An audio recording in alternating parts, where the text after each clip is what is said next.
Hello sir, പേരെന്ന് പറയാമോ? എൻ്റെ പേര് വിപിൻ എന്നാണ്. ഞാൻ ഇതിനകത്ത് 2 സ്കൂളുകളിൽ സ്കേറ്റിംഗ് പഠിപ്പിക്കുന്നുണ്ട്. കൊല്ലത്ത് തന്നെയാണല്ലോ? അതെ. സെൻറ് ജൂണിലുണ്ട്, കൊട്ടിയം ഓക്സിജൻ സ്കൂളിലുണ്ട്. ഇത് അവിടുത്തെ സ്റ്റുഡൻസ് ആണ്.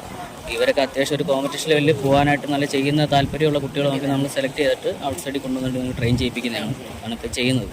നമുക്കിത് ബേസിക് പഠിപ്പിക്കുന്നതിന് വേണ്ടിയിട്ട് ഫസ്റ്റ് ആദ്യമേ വേറൊരു സ്കേറ്റ് ഉണ്ട്. അത് നമ്മുടെ സാധാ ക്യാൻവാസ് ഷൂവിൻ്റെ അടിയിൽ വെച്ച് കെട്ടുന്നതാണ്. അതിന് വലിയ വിലയൊന്നുമില്ല, നിസ്സാരമായ തൊഴിലാണ്. ബേസിക് പഠിക്കുന്നതിന് വേണ്ടിയിട്ടുള്ളതാണ്. അതിട്ട് ബേസിക് പഠിച്ച് ഒരു ലെവലായതിനു ശേഷമാണ് നമ്മൾ ഈ കൂടി സ്കേറ്റിലോട്ട് മാറ്റുന്നത്. ഇവർ ചെയ്യുന്നതെന്ന് പറഞ്ഞാൽ സ്പീഡ് റേസിൻ്റെ ബേസിക് ആയിട്ടുള്ള സ്കേറ്റാണ് ഇവരിപ്പോൾ ചെയ്യുന്നത്. അത് 2 കാറ്റഗറി ഉണ്ട്, ഇൻലൈനും ഉണ്ട്, കോഡും ഉണ്ട്.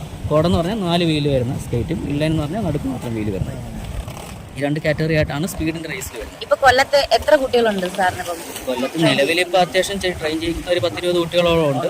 കോമ്പറ്റീഷൻ ലെവലിൽ നിൽക്കാൻ താല്പര്യമുള്ള കുട്ടികൾ, അതായത് സ്പീഡിൻ്റെ മീറ്റിന് ഇറങ്ങുന്നതിന് വേണ്ടിയിട്ട്. പിന്നെ ബാക്കിയുള്ളവർ മറ്റ് ഗെയിമിൽ മാറ്റി പ്രാക്ടീസ് ചെയ്യുന്നു. എത്ര വയസ്സ് മുതലുള്ള കുട്ടികളാണ് സാർ? നമുക്ക് ശരിക്കും പറഞ്ഞാൽ 5 വയസ്സ് തൊട്ട് തന്നെ സ്റ്റാർട്ട് ചെയ്യാം. മുമ്പൊക്കെ സ്റ്റാർട്ട് ചെയ്യുന്ന ആൾക്കാരും ഉണ്ട്. ചില പേരൻസ് അതിനേക്കാൾ ഏർലി സ്റ്റാർട്ട് ചെയ്യുന്ന 4 വയസ്സിനും 3 വയസ്സിലൊക്കെ തുടങ്ങുന്നവരൊക്കെ ഉണ്ട്.